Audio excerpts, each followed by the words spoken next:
Nasabi na namin to before, no? Very lucrative pa din ang sedan market dito sa Pilipinas. Kaya naman hindi na nakapagtataka na sumali na rin si Geely sa segment na ito. Oo.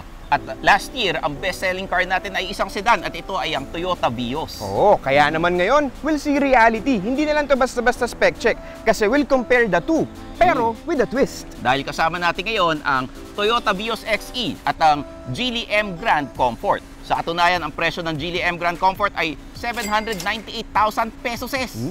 At ito namang Vios, we have the XE trim, priced at 753,000 pesos. Okay, so ano ba yan? Oh. Bago tayo magsimula magkumparo, i-explain muna natin.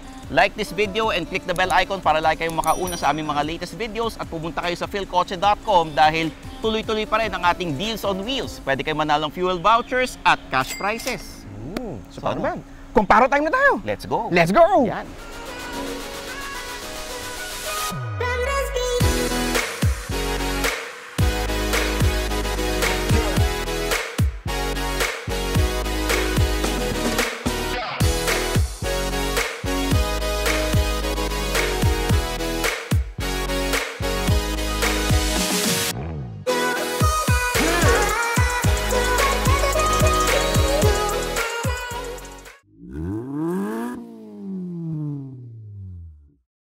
Kotse ba?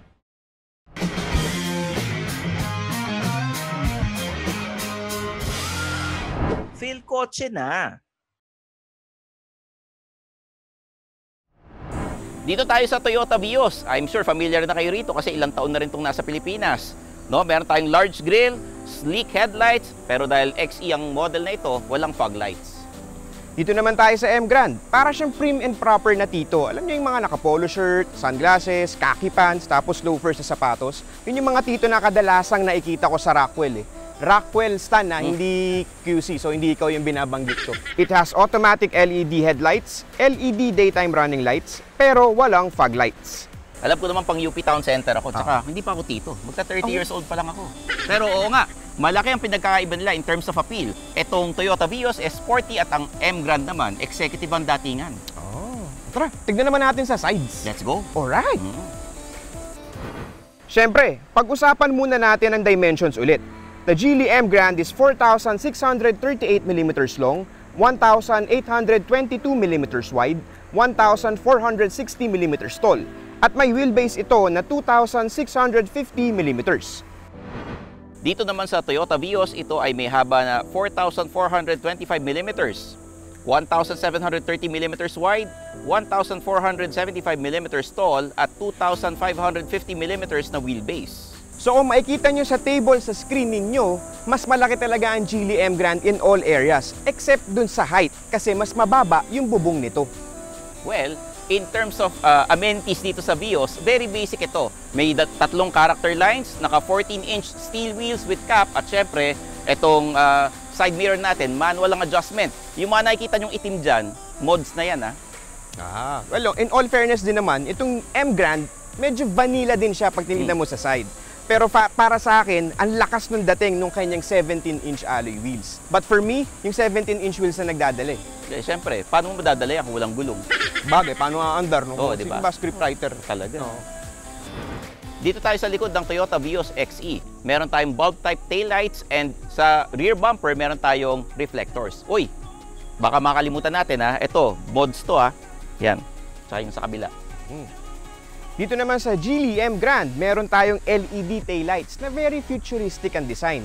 Tapos samahan mo pa ng fog diffuser, pati subtle chrome trim doon sa kanyang bumper. Hey, Tito Martin, it's time to vote! Yan ang pinakamaganda. Teka, labas ko lang yung card natin. Ayan. Pero bago tayo bumoto, explain muna natin. Yan. Pag puti, pakita mo yung puti. Ayan. Pag puti, Toyota Vios XE. Pag pula, Geely M Grand Comfort. Okay. Yung box. Ito yung box. Sino na boboto? Ikaw. Ako na, sige. For exterior, ang iboboto ko ay Geely M Grand. Kasi yung size niya is malaki compared to its segment rivals. Tsaka yung overall design niya, it's a refreshing take. Yung prim and proper design niya makes it stand out compared to its segment rivals. Tapos samahan mo pa ng gulong niya, yung 17-inch alloy wheels, di ba? Na napakaganda ng swag points na nabibigay dun sa prim and proper design ni M Grand. Okay, ako naman. Ano boboto mo? Pula. Pula Geely din. M Grand. Kasi, LED yung mga ilaw. Tsaka I like the executive looking na sedan.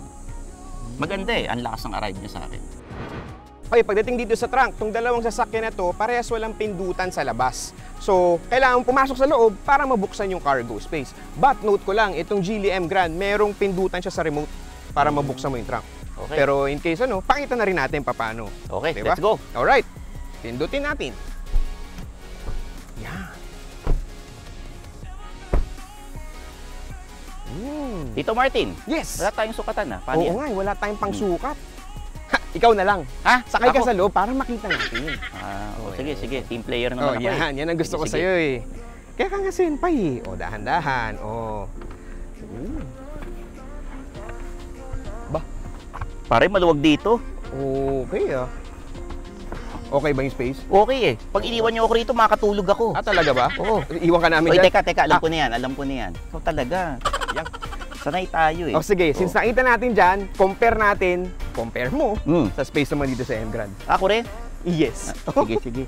O, dandahan, tuhod, ang katawan, 30 years old. Hindi, yung lapel, iniingatan ko din naman sa atin. Sige. Ito. Tingnan mo naman dito. Senpai. Dito. O, sige.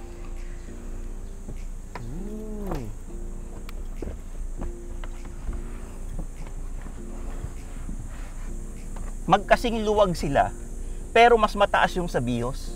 Yung parang dito, Yung no? dito, oo. Ah, so, Ayan. okay. Makakaikot-ikot din ako eh. Oo, pero spacious din siya in a way, yung area niya malaki, di ba? Oo. Although, mas ma-concave niya sa Vios, kumbaga yung ba yung sinasabi Mas mo. yung headroom niya kumbaga. Oo. Oo, parang headroom eh. Mataas eh. Oo. Oo, pero kasyang-kasya. Dito medyo nahirapan ako eh. Oo, pero maluwag din. Oo. Kaya mo ba lumabas? Siyempre. Ayan. Kasi malakas kang nilalang. Oo. Tara na natin, mainit. So, nandito tayo ngayon sa loob ng Toyota Vios XE. Kita nyo naman, it's all black. Oo, all black. Kasi geared towards practicality talaga yung mga mid variants ng Vios. Kaya mas madali siya ma-maintain. Pero take note etong Toyota Vios may cover na siya. Ah, may seat cover na. Seat cover oo. na, oo. Pero pag yung ilalim niya, fabric seats din siya na Oo. medyo may konting accent na white and blue na dating. May trip computer between the gauges, audio and Bluetooth buttons sa steering wheel, at 6.75-inch touchscreen with Apple CarPlay and Android Auto. Swerte no, itong variant na to kasi yung kasunod nito is J variant na. Oh. Wala nang touchscreen yung J variant. Di ba? Pero meron tong Apple and Android. Oo. Di ba? Pero tingnan ko nga dyan sa likod. Okay lang ba? Silipin natin dyan? Tara! O tara. Oo. Baka ano ha? Hindi. Oh. Oh, Tito Martin. Yes, welcome. Yeah. Oh. May cube mo. Yan. Yun no. Oh. Nandito tayo sa likod. Oo. Maluwag ang legroom, maayos naman ang headroom. Oo. Pero it's very plain, very basic, and walang center armrest, no? Pero alam mo Stan, maganda no, mababa yung kanyang center tunnel dito. So, komportable kahit tatlo yung umupo. Yung nasa gitna, hindi masyado nakaganon yung paa niya. Oo. Naka-flat pa din. Ba't Diba? magaganon? Hindi kasi pag may center tunnel, hindi ba? Gusto mo bang gumano ka kahit man? Pwede kang gumano kasi nga maluwag. Hindi Pwede kaya, kang gumano, naiipit diba? yung tiyan ko. Naiipit. Tiyan na? Oo, tiyan. Wala kasi ako ano eh. Oo. Ito, ayos naman. When it comes to safety, the Vios has front and driver knee airbags, stability control, hill start assist, ABS with EBD, brake assist, and ISOFIX. It's a whole new world talaga dito sa loob ng M Grand, considering na comfort trim ito. Oo nga eh. Ang laki ng dashboard, tapos okay yung dipindot yung aircon. Ah, malaking dashboard? Malaking dashboard. Touchscreen. Touchscreen ang sinasabi mo. Touchscreen. Oo. Well, tama dyan sa malaki nga yung touchscreen. Pero, ang weak point nitong Geely M Grand, para sa iba, ay yung kawalan niya ng Apple CarPlay and Android Auto. Yun naman talaga kasi pag hindi ko alam kung bakit, no? Pero pagka Chinese made na sasakyan, walang Apple CarPlay and Android Auto. Yung iba meron. Oo nga. Oo. Specifically yung Geely cars, wala siyang ganun talaga eh. Pero may Bluetooth function din naman. Oo. So, panalo ka na rin. Pwede kayo mag-Bluetoothan dito. Oo, Bluetoothan. Oo. Pero yun nga, yung iba, nangihinayang kasi sayang yung laki ng touchscreen eh. Maganda sana pag may Apple CarPlay, makikita mo yung Waze, Spotify, and stuff like that. Pero Stan, meron tong cruise control dito sa steering wheel. Naka-integrate siya dito. Diba?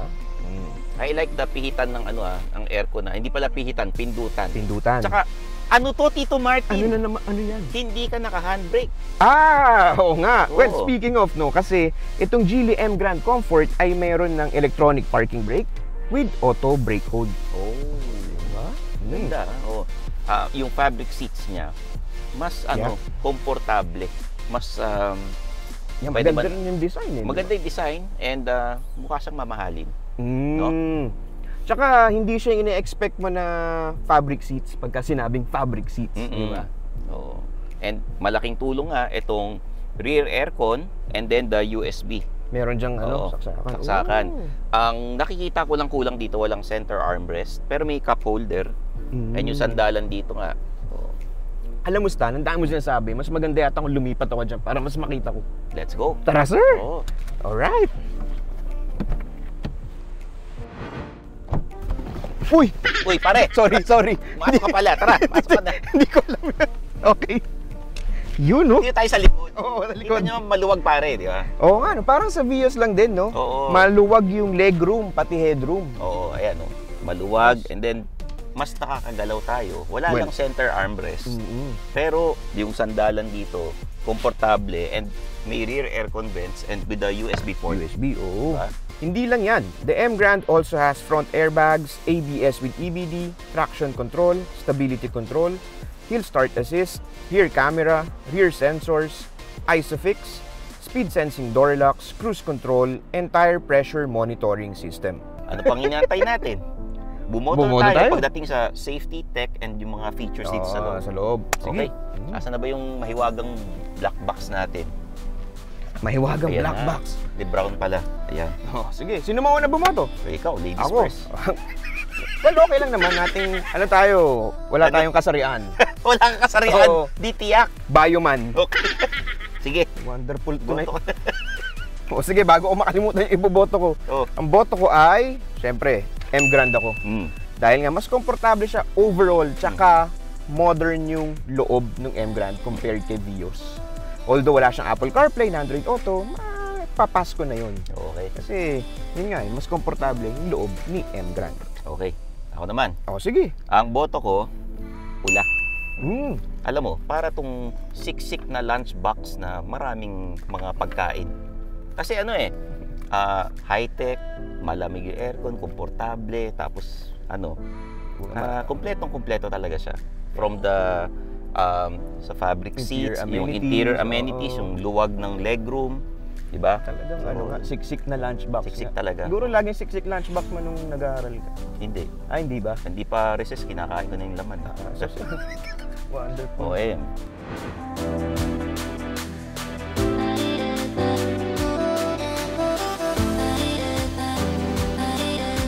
So we're now inside the Toyota Vios. Pero bago ang lahat, check muna natin ang engine details. The Toyota Vios XE has a 1.3-liter gas engine with 98 horsepower and 123 Nm of torque, paired to a CVT. Sa city, nagtala ito ng 9 to 11 km per liter, habang sa highway naman, umabot ito ng 19 to 20 km per liter. Oh, Tito Martin, Ano na naman, Stan? kumusta naman ang pagdadrive mo rito sa gamit itong Toyota Vios XE? XE, oo. So far, maganda yung acceleration niya considering na 1.3-liter gasoline yung nakalagay na engine dito sa sasakyan na to. Tapos yung braking niya rin, okay for me. On point naman, tapos hindi siya spongy, which is good kasi mas may bibigyan ka ng confidence lalo na pag gusto mo mag-slow down. Diba? Then yung steering wheel niya, magaang, oo, pero may enough siyang feedback. So para mas ma-feel mo yung road and mas magkakaroon ka ng control over your steering. Di ba? Pero isa kong dito, Stan, is yung NVH niya, yung noise, vibration, and harshness. Okay. Kumbaga yung outside noise, kung napansin mo, na-reduce niya into a minimum di ba? So parang nabibigay na sa'yo added comfort pagka nagda-drive ka. Kasi hindi mo masyado dinig yung mga motor, yung mga muffler ng motor, o yung busina ng Parang mahina lang naririnig ko. Ganun lang eh. Oo. Mahina lang. Paano? Ganun. Oo, ganun. Diba? Tapos, no frills driving experience. Yun ang masasabi ko dito sa Vios XE. Kasi it has all the basics that you need, pero wala masyadong mga what can I say? Wala siya masyadong mga palabok, kumbaga. Basic. meron siyang basic necessities na magagamit mo for everyday driving. Di ba? Kamusta naman ang upo mo dyan sa likod? Don't stand? Well, what can I say? Tito Martin. Komportable, syempre. Vios to eh. Alam mo naman, dahil nga sinabi mo, basic, no?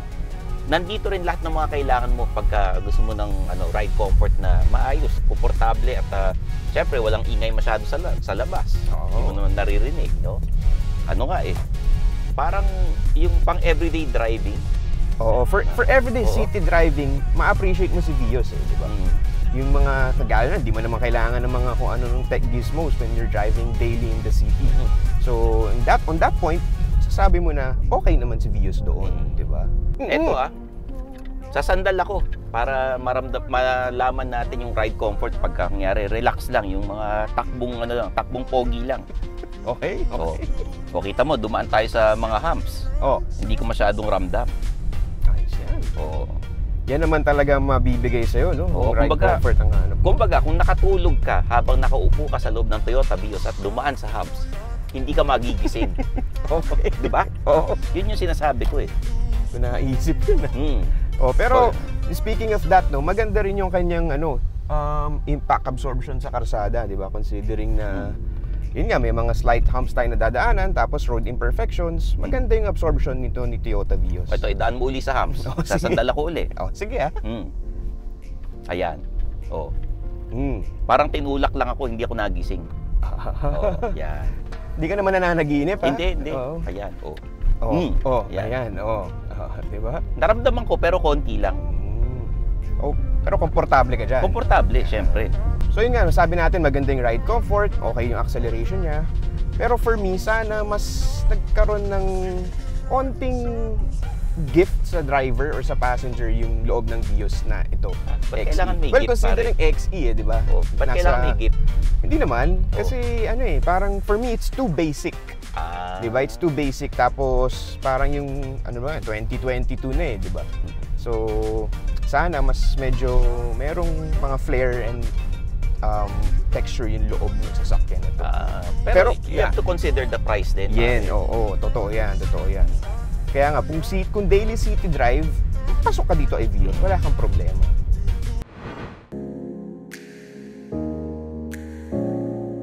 Martin. Uy, Tito Stan. Kumusta naman ang driving impressions mo dito sa Geely M Grand Comfort? Buti natanong mo yan. Well, ang unang-una mong mapapansin dito, coming from the Vios, pag umupo ka dito sa driver's seat ng Geely M Grand, is ang luwag niya. Mas maluwag talaga yung feel niya sa'yo as a driver. Tsaka feeling mo hindi masikip. Sa Vios kasi parang masyadong compact eh. Kung papansin mo yung balikat ko, medyo mas malaki yung space ngayon dito sa shoulder niya, dito sa pintuan, 'di ba? Tapos isa pa stan, nakaano siya, leather wrap yung kanyang steering wheel. Kasi doon sa kabila, urethane, 'di ba? So mabibigay sa ng leather, mas premium yung feel niya sa iyo as a driver, tsaka mas komportable at mas masarap mo siyang i-grip, 'di ba? Tapos yung steering niya magaang din, pero mas magaang yung steering ni Geely M Grand compared kay Vios. Okay. So, magbibigay nun sa'yo, lalo na pagka city driving ka, panalo, di ba? Kasi hindi masyado nakakapagod. Tapos yung acceleration niya, considering na may 1.5 liter engine to, medyo mabagal sa umpisa, yung pick up. Medyo aantayin mo ng onte, medyo may konting delay. Kasi ang explanation naman doon, mas malaki yung body nito ni Geely M Grand compared dun sa Vios na mas maliit, kahit naman naka 1.3 lang. Pero natin na sense naman na underpowered dito si M Grand. What I'm saying is that kailangan mo lang antayin yung pasok ng power. Tapos pag ano na siya parang siyang magiging cruiser. So, wala nang problema. 'Di ba? Mapa city o mapa highway. Tapos direktahin ko na rin yung suspension niya. Leaning more on the soft side. So, komportable yung feel niya. And masasabi ko na parang mas smoother. Smoother, nabubulol pa. Smoother. Yung ride ni M Grand. For me, compared dun sa Vios. So, ikaw, kamusta ang upo mo dyan? Alam mo, dahil sa pangalan niyang comfort, pinanindigan talaga niya. Kasi komportable ako rito. At ang luwag ng legroom. As in, pwede akong bubukaka, yung todong bukaka sa paa. Kasi ang luwag eh.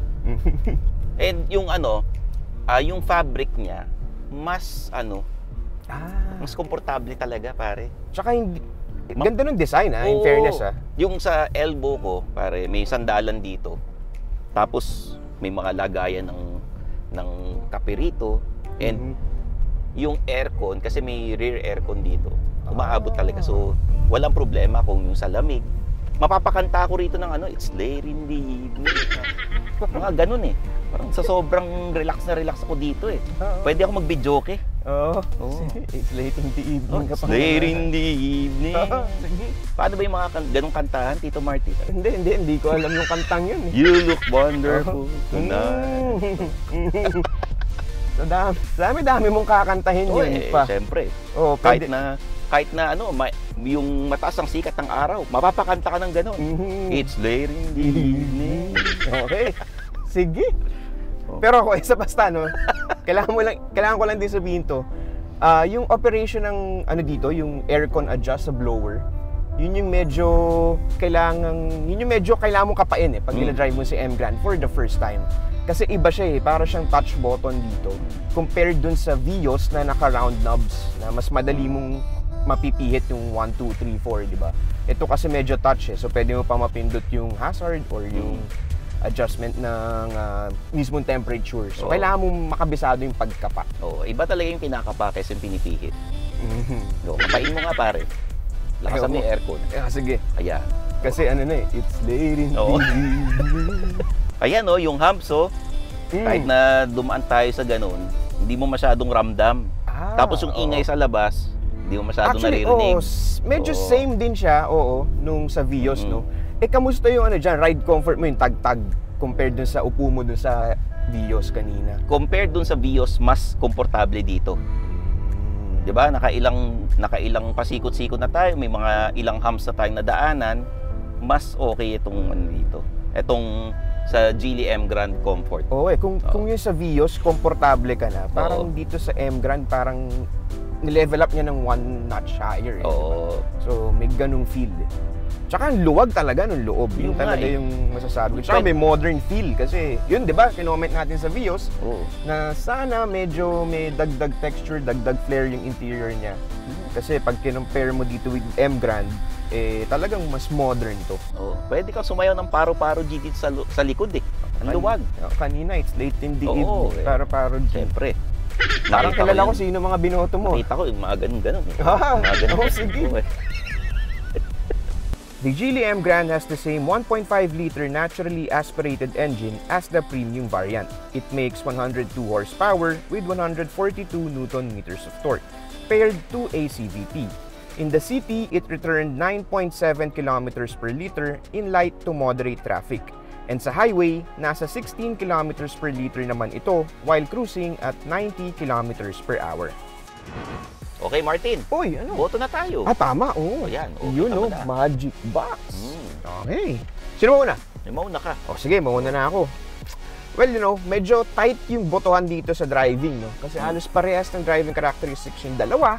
Medyo may distinct difference lang each, di ba?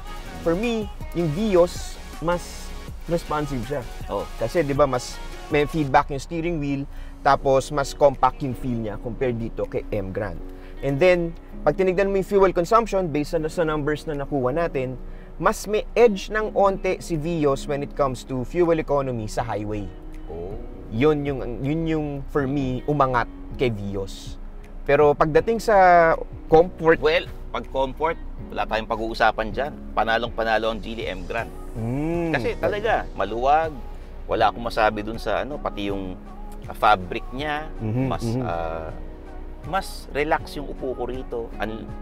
Hindi nga ako kumakanta, napakanta ako Tsaka mas siya mas komportable yung ride comfort niya pagka umaandar yung sasakyan. And then, yun nga, Stan, add ko lang din, may auto brake hold to. Lalo na pagka traffic, magagamit mo yan, di ba? Pwede mo nang iangat yung paa mo sa gas, pero magpipreno yung kotse para sa'yo. Tsaka, nakakadagdag yung ride comfort na mas komportable kasi may rear aircon. Lalo na pag summer, yung mainit na mainit. Kaya ngayon. Malaking tulong talaga to. Kaya ako, Stan, ang boto ko will be kay Vios ako. Okay. Bakit? Kasi nga yung fuel efficiency. Mahal sa panahon yan, may fuel crisis tayo ngayon Yan ang boto ko. Okay. So ikaw, ano bang bobotoy mo? Ang boto ko pula. Geely M Grand. Okay. Nasabi ko na kanina, komportable, maluwag, yung legroom, pwede kang bumuka ka, pwede kang kahit anong height mo, pwede. At napapakanta ka. Yes, mapapakanta ka talaga. Oo. So, Tito Martin, Oy! bago natin simulan ng last round, pagbotohan, recap muna natin yung mga binoto natin kanina. Sige. Unahin natin yung M Grand. Oh, sige. The Geely M Grand has 1, 2, mahirap. 3, 4, and 5. Okay. Ito namang Toyota Vios. Oo. 1 vote. Okay. Lagay muna natin ulit. So, ito ay yung magiging clincher, yung title decider. Oo. Yung value for money. Oh, speaking of value for money, recap lang natin ulit, no? Geely M Grand is priced at 798,000 pesos. Konti na lang, 800K na. Oo nga eh. Pero naman yung Toyota Vios XE is priced at 753,000 pesos. Okay. So, value for money. Ano boto mo? Boto ko for value for money. Pupunta ako kay Geely M Grand. Okay. Kasi gaya ng sabi natin kanina, busog na busog yung features ni Geely M Grand. Gaya nga nung binitawan mo kanina, para siyang lunchbox na puno ng baon. Diba? Okay. How about you? Eto, yung boto ko. Geely M Grand, pula.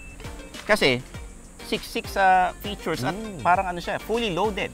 Yes. Kompletong-kompleto siya.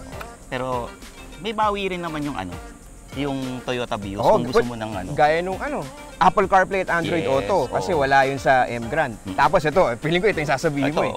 Abundant siya sa spare parts. Oo. Kahit sa butika ata, meron ka mabibili. Try ko mamaya, bilang spark plug sa Sige.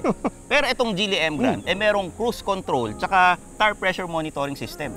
Guys, pinapaalala lang namin sa inyo na itong comparison na ito, guide lang para sa inyo. Kung gusto nyong subukan yung mga sasakyan, i-test drive niyo kasi yung mga dealerships naman, nagpapa-test drive yung mga yan, di ba? Tama. Test drive niyo pa rin para sigurado kayo. Pero in all fairness, the Toyota Vios has a reason kung bakit siya bestseller. Well, number 1, abundant sa parts, tsaka maraming promo dito siya. Tsaka wide yung variant selection nito ni Toyota Vios, kaya maraming choices kung ikaw ay isang car buyer. Oo. Pero kung literal na wide ang gusto mo, yung M Grand. So there you have it. Ito na ang aming comparo ng Geely M Grand Comfort and Toyota Vios XE. I'm your host, Stanley Chi, ang inyong senpai ng turbuhan. At ako naman si Martin Aguilar, ang inyong cambio boy next door. Pinapaalala ko lang na i-follow nyo ako sa aking YouTube channel, youtube.com/StanleyChi, at ako naman ang tulungan nyo magkaroon ng 100,000 subscribers before the end of the year. Meron ako Facebook, Twitter, Instagram, TikTok at Kumu. And yung podcast ko, Underpaid with Stanley Chi, kinig na at mag-subscribe. So there you have it. Kita-kits tayo sa next video dito lang sa Philcoche. Bye-bye! Thanks for watching! For the latest news, reviews, and anything you want to know about cars and car ownership, visit philcoche.com. Follow us on YouTube, Facebook, Instagram, and Spotify para hindi ka huli sa usapan. Tandaan, kotse ba? Philcoche na!